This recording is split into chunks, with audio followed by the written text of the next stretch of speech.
Bismillahirrahmanirrahim. Assalamu alaikum everyone. Today we are going to talk about a very important long question from the chapter number 6, Chemical Energetics, and it is from class 11th, obviously. So the title of the chapter is Born-Haber cycle.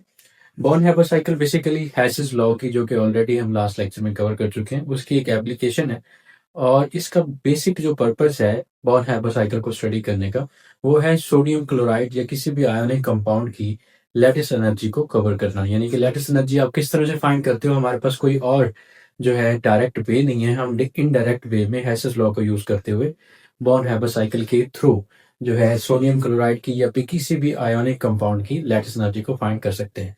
तो ये जो topic है, ये exam के POV से एक बहुत अच्छा लॉन्ग क्वेश्चन है और बहुत ईज़िली आप इसको टैकल भी कर सकते हो। अगर आप ये वीडियो स्टार्ट से लेकर एंड तक 1 से 2 बार देखते हो और एक बार प्रैक्टिस कर लेते हो, तो ये आपको कभी नहीं भूलने वाला इंशाल्लाह।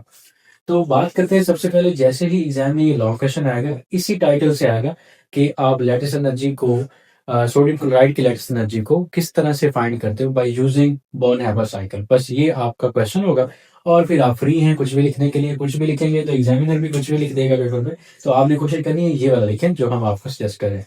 That is from your book, हम भी अपनी तरफ से नहीं कर रहे। खैर, जैसे आपने इसको टैकल करना है टाइटल से, उसके बाद आपने सबसे पहले इसका जो पर्पस है, पर्पस ये है कि लैटिस एनर्जी को आप कैसे फाइंड करते हो, स्पेसिफिकली सोडियम क्लोराइड की लैटिस एनर्जी को आपने कैसे फाइंड करना है, उसके लिए हमने इस साइकिल को पढ़ना है। तो पहले 2 चीज़ों में आपने डिफर करना है और वो 2 चीज़ें अगर आपको पता होंगी तभी आप आगे मूव कर सकते हो। पहली चीज़ ये है कि लैटिस एनर्जी अगर हम फाइंड करना चाह रहे हैं, हमें आइडिया होना चाहिए कि व्हाट इज़ लैटिस एनर्जी। इससे पहले हम इस पे लेक्चर बना चुके हैं, आप उसको इंडिविजुअली भी देख सकते हो, लेकिन यहाँ पे भी हम इसको पहले डिफरेंशिएट कर लेते हैं। लैटिस एनर्जी और एक और चीज़ है that is enthalpy of formation, ये डेल्टा एच है। यानी कि डेल्टा एच है और डेल्टा एच लैटिस में आपको पहले डिफरेंस पता होना चाहिए, तभी जाके आप इस साइकिल को आसानी से स्टडी कर सकते हो। अब सोडियम क्लोराइड को ना बनाने के 2 वेज हैं। एक तो आपके पास ये है कि आपने खैर ये एग्जाम्पल यहाँ पे कोट की गई है, डायरेक्टली हम इसको डिस्कस कर लेते हैं। यहाँ पे क्या है कि सोडियम आपको स्टैंडर्ड स्टेट में मिला। सोडियम स्टैंडर्ड स्टेट का मतलब ये है कि जिस तरह कोई एलिमेंट एग्जिस्ट करता है नेचुरली, वो उसकी स्टैंडर्ड स्टेट है। सोडियम सॉलिड फॉर्म में एग्जिस्ट करती है, क्लोरीन गैस फॉर्म में। हमने हाफ मोल इसका लिया और 1 मोल सोडियम का, डायरेक्टली इन एलिमेंट्स को मिलाकर ये कंपाउंड बना दिया सॉलिड फॉर्म में, NaCl, सोडियम क्लोराइड बन गया। अब चूंकि जब स्टैंडर्ड स्टेट्स में एलिमेंट्स आपस में मिलते हैं और कोई कंपाउंड बनाते हैं, इस दौरान जो एंथैल्पी रिलीज होती है that is called as enthalpy of formation. ये कंपाउंड बने स्टैंडर्ड स्टेट में एलिमेंट के मिलने से, that is called as enthalpy of formation. इसको आप एंथैल्पी ऑफ लैटिस नहीं कहोगे। और सोडियम क्लोराइड के लिए इस स्टेप की जो एनर्जी है वो है -411 किलो जूल पर मोल। ये वैल्यू आपको कुछ याद करनी है। और एक वे तो ये हो गया सोडियम क्लोराइड को बनाने का। दूसरा वे ये है कि आप हेसेस लॉ को अगर आप याद करो, तो हेसेस लॉ में ये हमने स्टडी किया था कि अगर एक चेंज आप सिंगल स्टेप में लेके आओ या सीरीज ऑफ स्टेप से मूव करके आओ, दोनों के दौरान जो इंथैल्पी का चेंज आएगा वो सेम रहेगा। यानी कि इंथैल्पी का चेंज दोनों इन सीरीज ऑफ स्टेप्स में और इस एक स्टेप में वो हमेशा सेम रहेगा। तो दूसरा वे ये है कि सोडियम जो सॉलिड फॉर्म में मिला आपको, उससे पहले आपने गैस में कन्वर्ट किया, फिर उसमें से इलेक्ट्रॉन रिमूव करके उसका केटाइन बनाया। इसी तरह से जो क्लोरीन आपको गैसियस फॉर्म में, मॉलिक्यूलर फॉर्म में अवेलेबल है, उसको आपने पहले एटॉमिक फॉर्म में कन्वर्ट किया, उसके बाद उसमें इलेक्ट्रॉन ऐड करवाया, तो ये केटाइन और एनाइन, ये केटाइन और ये एनाइन आपको मिला। इन दोनों के मिलने से दोबारा फाइनल प्रोडक्ट बना तो यही, लेकिन ये वे आउट और है। तो जब ये केटाइन और एनाइन के मिलने से आपके पास सोडियम क्लोराइड बनेगा, इस दौरान जो एंथैल्पी का चेंज आएगा that will be called as enthalpy of the lattice. अब ये लैटिस एंथैल्पी ऑफ लैटिस या लैटिस एनर्जी एक ही बात है। जब केटाइन एनाइन मिलकर, आयंस मिलकर कोई आयोनिक कंपाउंड बनाएंगे, उस दौरान जो एंथैल्पी का चेंज आएगा that will be called as enthalpy of the lattice. और जब स्टैंडर्ड स्टेट्स में कोई एलिमेंट्स स्टैंडर्ड कंडीशंस पर मिलकर एक कंपाउंड बनाएंगे, उस दौरान जो एंथैल्पी का चेंज आएगा that will be called as enthalpy of formation. हम एंथैल्पी ऑफ फॉर्मेशन तो डायरेक्टली मेजर कर सकते हैं, लेकिन हम enthalpy of lattice directly measure नहीं कर सकते, इसलिए हमें इस स्टेप से गुजरना पड़ता है। और ये स्टेप क्या है? That is delta H x. और डेल्टा एच एक्स के बारे में हमें बॉर्न-हैबर साइकिल बताएगा बाय यूजिंग हेसेस लॉ। तो ये ट्राइंगल आपको पहले पता होना चाहिए, ये बेसिक है। इसी बेस को हम यूज करते हुए आगे बॉर्न-हैबर साइकिल को ड्रॉ करते होते हैं। तो अब हम चलते हैं, इंथैल्पी ऑफ फॉर्मेशन की डेफिनेशन ऑलरेडी हमने पढ़ी हुई है कि स्टैंडर्ड स्टेट्स में जब एलिमेंट्स मिलकर कोई कंपाउंड बनाते हैं उस दौरान जो इंथैल्पी का चेंज आएगा that will be called as enthalpy of the formation. और सोडियम क्लोराइड की इंथैल्पी ऑफ फॉर्मेशन की वैल्यू इतनी है। अब एक साइड ये होगी, दूसरी साइड ये है इंथैल्पी ऑफ लैटिस क्या होती है या लैटिस एनर्जी क्या है, उसकी ये प्रॉपर आपने डेफिनेशन भी लिखनी है। और जब लॉन्ग स्टार्ट करें सबसे पहले आपने इसको लिखना है। पहले हेडिंग बनाए पर्पस कि हम बॉर्न-हैबर साइकिल को स्टडी क्यों करते हैं। हम बॉर्न-हैबर साइकिल को इसलिए स्टडी करते हैं ताकि हम आयोनिक कंपाउंड्स की, बाइनरी आयोनिक कंपाउंड्स की एंथैल्पी ऑफ लैटिस फाइंड कर सकते हैं। जैसा कि NaCl है, आप कोई और भी बाइनरी आयोनिक कंपाउंड डिस्कस कर सकते हो, जैसे मैग्नीशियम क्लोराइड है, एल्यूमिनियम क्लोराइड है। ये सारे बाइनरी आयोनिक कंपाउंड्स हैं। जिनमें आयोनिक बॉन्ड हो उनको आयोनिक कंपाउंड्स कहते हैं। बाइनरी का मतलब जिसमें टू टाइप्स ऑफ एलिमेंट्स होंगे, दो एलिमेंट नहीं, टू टाइप्स ऑफ एलिमेंट होंगे, उन्हें बाइनरी कहेंगे। तो लैटिस एनर्जी को सबसे पहले आपने डिफाइन करना है। It can be defined as it is the enthalpy change involved when one mole of an ionic compound is formed from its gaseous ions under standard conditions. इसी example से आप इस डेफिनेशन को आसानी से समझ सकते हो। बात क्या की है डेफिनेशन में हमने, बात ये की है कि वो वाला इंथैल्पी चेंज जो कि इन्वॉल्व होगा, कब इन्वॉल्व होगा, when one mole of an ionic compound is formed. ये हमारे पास है वन मोल आयोनिक कंपाउंड का। जब ये बनेगा, किससे बनेगा, from its gaseous ions under standard conditions.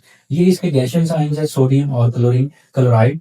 Sodium ion, chloride ion, ये दोनों आयन स्टैंडर्ड कंडीशंस पर मिलकर जब वन मोल आयोनिक कंपाउंड का बनाएंगे उस दौरान जो इंथैल्पी का चेंज आएगा that will be called as enthalpy of the lattice. याद रखना है आपने, जब आयंस मिलकर एक क्रिस्टल लैटिस बनाते हैं उस दौरान जो इंथैल्पी का चेंज आता है that is enthalpy of the lattice. और ये हमेशा नेगेटिव में होगा, रिएक्शन एक्सोथर्मिक होगा। आपको पता है दो अनस्टेबल चीजें जब मिलती हैं स्टेबिलिटी गेन करने के लिए तो एनर्जी रिलीज करती हैं। ये अनस्टेबल है, केटाइन है, एनाइन है, ये जब आपस में मिलेंगी ये कंपाउंड बनाएंगे जो कि स्टेबल है, तो हमें रिएक्शन जो होगा वो एक्सोथर्मिक होगा।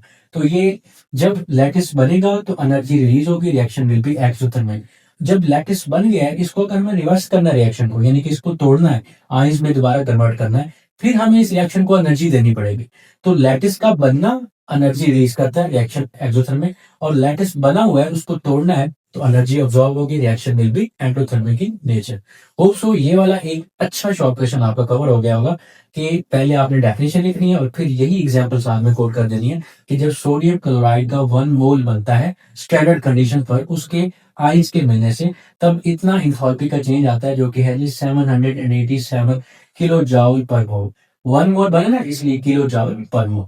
तो ये अलग से भी शॉर्ट क्वेश्चन के तौर पे आया करता है। तो ये पर्पस है हमारा कि ये जो लैटिस एनर्जी हमें मिली है ये किस तरह से वैल्यू आई है, इसको अगर हमें फाइंड करना है उसके लिए हमें बॉर्न-हैबर साइकिल को स्टडी करना है। तो ये दो डिफरेंस आपको ऑलरेडी पता होने चाहिए। अब मूव करते हैं आगे कि इसी को बेस बनाते हुए हमने करना क्या। हमें इंथैल्पी ऑफ फॉर्मेशन तो पता है, हम ये इंथैल्पी ऑफ लैटिस निकालना चाहते हैं, लेकिन इंथैल्पी ऑफ लैटिस तक पहुंचने के लिए इस स्टेप तक तो आए ना पहले कि जो स्टैंडर्ड स्टेट में सोडियम और क्लोरीन थे इनको पहले केटाइन एनाइन में लेके आएंगे तो इंथैल्पी ऑफ लैटिस आएगी ना। हम यहाँ से इधर जंप तो नहीं कर सकते। तो ये जो स्टेप है ये डेल्टा एज एक्स पे कंसिस्ट कर रहा है। Now what is delta H X? Delta H X को डायरेक्ट हम मेजर नहीं कर सकते, ये 4 स्टेप्स पे मुश्तमिल है। अब वो 4 स्टेप्स कौन से हैं वो हम वहां पे सीखते हैं। अब यहाँ पे रफली ये सीख लें कि डेल्टा एज एक्स में हमने क्या क्या करना है। 4 स्टेप्स होने याद रखना है। पहले जो सोडियम स्टैंडर्ड स्टेट में है सॉलिड में, उसको हमने गैस में कन्वर्ट किया, स्टेप नंबर 1। दूसरा स्टेप ये होगा कि सोडियम को गैस में कन्वर्ट कर लिया, अब उसका इलेक्ट्रॉन भी तो निकलवाना है। तो फिर इलेक्ट्रॉन निकालने के लिए जो एनर्जी दरकार होगी, आयनाइजेशन एनर्जी, स्टेप नंबर 2 हो गया। फिर 2 स्टेप सोडियम पे अप्लाई करने हैं, 2 क्लोरीन पे।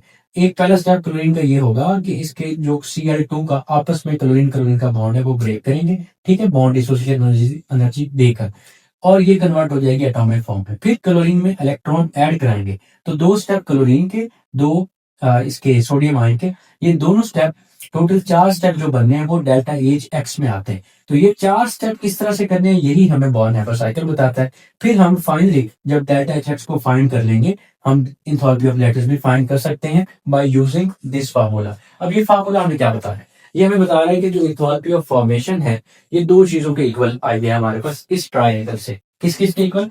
अगर हम सोडियम और क्लोरीन को स्टैंडर्ड स्टेट में मिला के सोडियम क्लोराइड बनाते हैं तो इंथैल्पी ऑफ फॉर्मेशन, हमें एनर्जी रिलीज होती है यहाँ पे।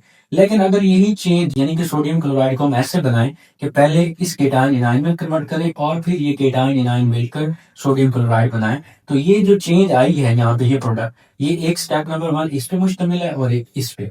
हैसेस लॉ के मुताबिक कोई चेंज अगर सिंगल स्टेप में लेके हैं या सीरीज ऑफ स्टेप्स में लेके हैं, दोनों दौरान जो एनर्जी का चेंज होगा वो सेम होगा।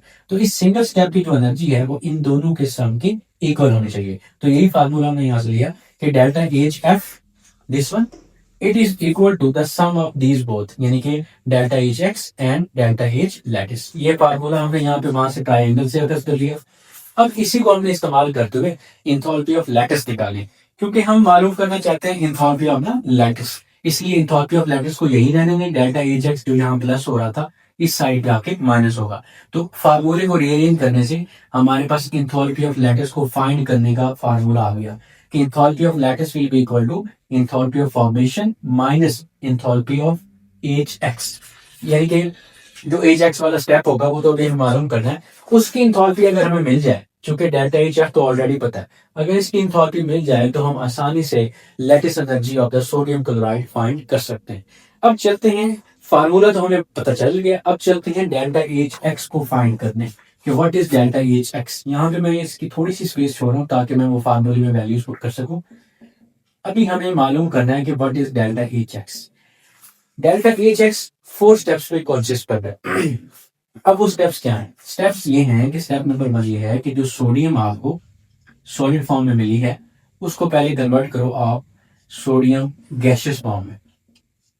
इस दौरान जो जब एक सॉलिड को गैस में कन्वर्ट करते हैं डायरेक्टली, तो आपको पता है इस चेन को आप सब्लिमेशन कहते हो, हमारी बुक के अकॉर्डिंग इसे ऑटोमाइजेशन कह रहे हैं। तो change in enthalpy of automisation हमें रिक्वायर्ड होगा इस स्टेप के लिए। हम यहाँ पे 80 लगाएंगे और ब्रैकेट में लिख देंगे कि ये सोडियम के लिए रिक्वायर्ड है। तो जब हमने सॉलिड से गैस में इसको कन्वर्ट किया तो हमें जो एनर्जी इसको प्रोवाइड करनी पड़ी वो है 108 किलो जूल पर मोल। ये स्टेप नंबर 1 हो गया, प्लस का साइन आएगा, मतलब रिएक्शन एंडोथर्मिक है। स्टेप नंबर 2 जो हमें यहाँ प्रोवाइड लगाना है, क्योंकि मैंने कहा था सोडियम पे 2 स्टेप्स और 2 स्टेप्स क्लोरीन पे। सोडियम पे जो दूसरा स्टेप हमने प्रोवाइड करना है वो क्या है कि सोडियम आपने गैस फॉर्म में कन्वर्ट कर लिया। अब आपने इस सोडियम को बच्चों लेके जाना है आयोनिक फॉर्म में, यानी कि इसका आयन बनाना है। इसमें से एक इलेक्ट्रॉन रिमूव करवाएंगे तो इसका केटाइन बन जाएगा ऑब्वियसली। और इस दौरान जो एंथैल्पी का चेंज आएगा that will be called as delta H. जब किसी आइटम से इलेक्ट्रॉन निकलवाते हैं तो जो एंथैल्पी का चेंज आता है वो होता है आयनाइजेशन एनर्जी, लेकिन हम ब्रैकेट में लिखेंगे कि ये सोडियम की आयनाइजेशन एनर्जी है। और आपको मालूम है कि जब सोडियम से इलेक्ट्रॉन निकलवाते हैं तो 496 किलो जूल पर मोल एनर्जी रिक्वायर्ड होती है। आपने ये लिख दिया। स्टेप नंबर 2 सोडियम के स्टेप्स हो गए कंप्लीट। अब स्टेप्स किसके आगे? अब रह गए क्लोरीन के। वो है स्टेप नंबर 3 कि क्लोरीन जो हमारे पास मॉलिक्यूलर फॉर्म में मौजूद है, यानी कि ऐसे CL का बॉन्ड बना हुआ है, हमें तो एटॉमिक फॉर्म में चाहिए, हमें यह बॉन्ड तोड़ना है। तो इसके लिए जो हमें इसको एनर्जी देनी पड़ेगी that will be called as bond dissociation energy. And according to our book इसको हम अगेन एंथैल्पी ऑफ ऑटोमाइजेशन कह रहे हैं। तो क्लोरीन का जो 1 मोल था उसमें जो बॉन्ड बना हुआ है मॉलिक्यूलर फॉर्म से एटॉमिक फॉर्म में लाने के लिए हमें उसका बॉन्ड तोड़ना होगा। ये भी गैसियस फॉर्म है। इसके लिए जो एनर्जी रिक्वायर होगी that will be called as enthalpy of atomisation of chlorine, और इसकी वैल्यू हमारे पास होगी बच्चों 121 kilo joule per mole. Step number 3 last step, step number 4। Step number 4 में हमने क्या करना है? स्टेप नंबर 4 में हमने ये जो क्लोरीन एटॉमिक फॉर्म में आ चुकी है, अकेली है, अब ये हमला कर देंगे इस पे, तो इसमें ये वाला इलेक्ट्रॉन जो रिमूव करवाया था ये ऐड करवाएंगे और ये हमें बना के देगी एनाइन। अब ये प्रेपरेटरी स्टेजेस हमारे कंप्लीट हो चुके हैं। इलेक्ट्रॉन जब किसी एटम में ऐड कराते हैं तो उस दौरान जो एंथैल्पी का चेंज आता है that is called as enthalpy of electron affinity. और ब्रैकेट में आप लिख दोगे कि ये क्लोरीन के लिए, और इसकी वैल्यू हमारे पास होगी 349 किलो जूल पर मोल। ये माइनस का साइन शो कर रहा है कि रिएक्शन यहाँ पे क्या है? एक्सोथर्मिक। जब किसी एटम में पहला इलेक्ट्रॉन आप ऐड करवाते हो तो एनर्जी रिलीज होती है, इसलिए रिएक्शन क्या होगा? एक्सोथर्मिक। बच्चों ये वो 4 स्टेप्स हैं जिनको मिला के हम लोग डेल्टा एच एक्स की वैल्यू फाइंड करते हैं। इसका मतलब ये जो एनर्जीज आपको मिली हैं टोटली 4, फर्स्ट ये 1, सेकंड, थर्ड एंड फोर्थ, इन चारों को अगर आप ऐड करते हो तो आपके पास डेल्टा एच एक्स आ जाएगा। तो हम चारों को ऐड कर लेते हैं। इसका मतलब डेल्टा एच एक्स अब क्या हुआ जी? Delta H x is the sum of these 4 steps. क्योंकि ये प्रेफरेंट स्टेजेस थी। अगर हमें इस रास्ते से आना था, ये वाला रास्ता, तो हमें पहले इन सोडियम को इस फॉर्म में लेके आना था, क्लोरीन को इस फॉर्म में। तो इस फॉर्म में इनको लाने के लिए हमें ये 4 स्टेप्स करने पड़े, इसलिए डेल्टा एच एक्स इन चारों स्टेप्स पे कोशिश करता है।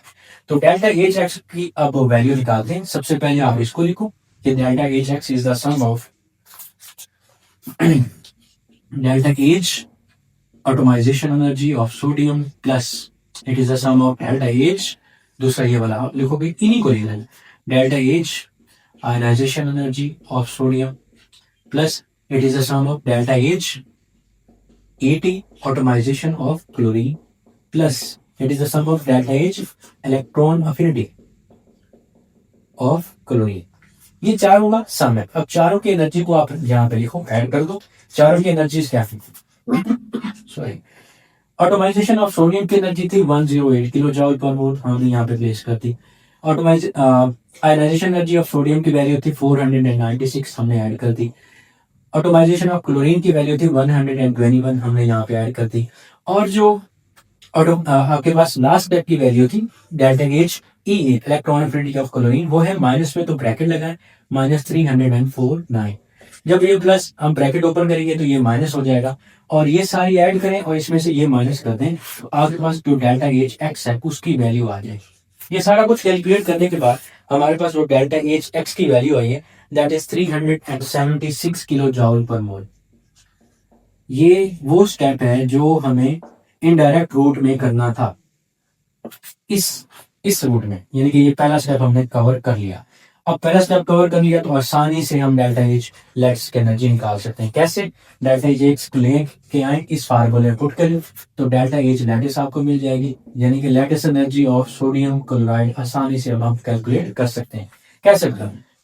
डेल्टा एच एफ की वैल्यू ऑलरेडी आपको मालूम है, जो कि हमने यहाँ पे मेंशन की थी शुरू में, ये होती है -411 किलो जूल पर मोल। यहाँ पे साइन किसका है? नेगेटिव का है। डेल्टा एच एक्स की वैल्यू कितने मिली? 376। ऑल तो वो प्लस में है तो आप यहाँ पे लिखो 376। ये प्लस माइनस क्या हो जाएगा? माइनस। इन दोनों को ऐड करने के बाद फाइनली आपके पास -787 किलो जूल पर मोल एनर्जी आ गई सोडियम क्लोराइड की। That is the enthalpy of lattice for sodium chloride, यानी कि अगर आप 1 मोल सोडियम क्लोराइड का बनाते हो उस दौरान आपको इतनी एनर्जी वहां से मिलेगी in the form of lattice energy. ठीक हो गया जी।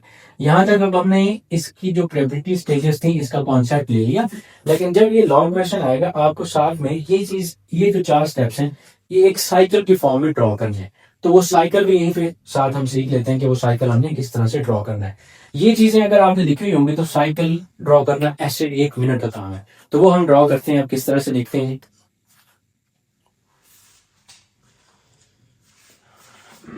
को ड्रॉ करने के लिए आपने जो डायरेक्ट रूट था आपका, वो पहले, सबसे पहले ना यहाँ पे आप लोग जो दरमियान में लिखनी है रिएक्टेंट्स अपने, ये सॉलिड फॉर्म में, जिस प्योर फॉर्म में आपको मिले, क्लोरीन और आपका जो सोडियम था ये हमारे रिएक्टेंट है, इनको मेंशन कर दे कि दीज आर, ब्रैकेट में लिख दें बेशक, दीज आर आवर रिएक्टेंट्स, ये हमारे रिएक्टेंट्स हैं मेन रिएक्शन के।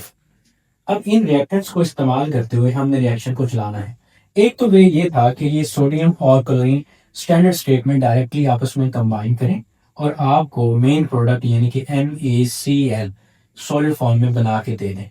एक वे ये था, इसको मेंशन करने आप कि this one is our main product, इसको मेंशन करेंगे हम कि this is our main product. Ultimate motive तो हमारा यही है, मेन प्रोडक्ट। अब एक तो इस स्टेप में अगर हम आते तो इस दौरान जो एंथैल्पी का चेंज आया था that was delta H F, और उसकी वैल्यू हमने अभी स्टडी की है, that is -411 kilo joule per mole. Direct way ये था, लेकिन इनडायरेक्ट वे में जब हम आए एंथैल्पी ऑफ लैटिस को फाइंड करने के लिए तो हमने इन दोनों को 4 स्टेजेस से गुजारा, यानी कि डेल्टा एच एक्स से गुजारा। अब वो डेल्टा एच एक्स क्या है उसके लिए साइकिल हमें बनाना है, यहाँ से स्टार्ट लेना है आपने, अब ऊपर की तरफ जाना है क्योंकि एनर्जी इंक्रीज करनी है। तो यहाँ साइड पे आप एरो बनाए एज पर बुक। ठीक है, पहले 2 स्टेप किस पे अप्लाई किए थे? सोडियम पे, तो आप भी सोडियम पे अप्लाई करो। सोडियम को सॉलिड से किस फॉर्म में हम लेके गए थे? गैस फॉर्म में।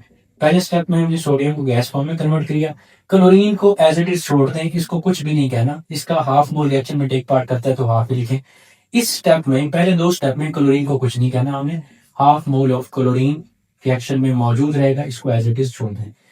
अब इस दौरान जो इंथैल्पी का चेंज आया आपके पास, यानी कि सोडियम सॉलिड से गैस में मूव की, इस दौरान जो इंथैल्पी का चेंज आया that is called as delta H atomisation energy of sodium. और इसकी जो वैल्यू हमने यहाँ पे कोड की हुई है दिस वन, ये है 108। इन्हीं स्टेप्स को आपने साइकिल की फॉर्म में लिखा है। यहाँ पे आ गया 108, चाहे तो आगे इसका साइन भी लिख लें, यूनिट भी लिख लें, किलो जूल पर मोल। ये स्टेप नंबर 1 हमारा हो गया। स्टेप नंबर 2 में सोडियम जो गैस फॉर्म में कन्वर्ट हो गई थी, अब उसको हमने उसका केटाइन बनाना है, तो साइड पे एरो लगाए और सोडियम का अब बना दे केटाइन, Na पॉजिटिव बनाए, गैस फॉर्म में होगा, इसका ये वाला इलेक्ट्रॉन जो रिमूव हुआ, और क्लोरीन को अभी भी एज इट इज आपने छोड़ देना, इसको कुछ नहीं कहना। Half mole of chlorine gas reaction mixture में मौजूद है, इसको हमने कुछ नहीं कहा।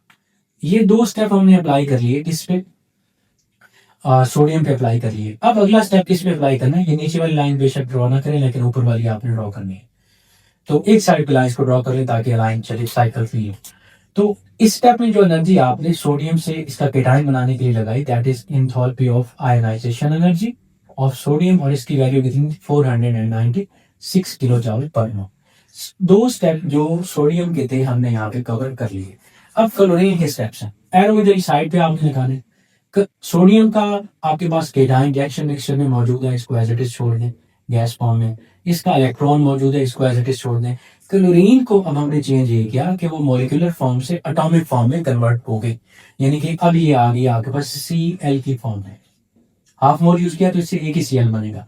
इस दौरान जो इंथैल्पी का चेंज आया, यानी कि क्लोरीन से आपने उसका बनाया एटॉमिक फॉर्म ऑब्टेन की, इस दौरान जो इंथैल्पी का चेंज आएगा that will be called as enthalpy of atomisation for chlorine, और इसकी वैल्यू हमारे पास है 121 किलो जूल पर मोल, और ये किसमें होगी, प्लस में होगी, याद रखना आपने।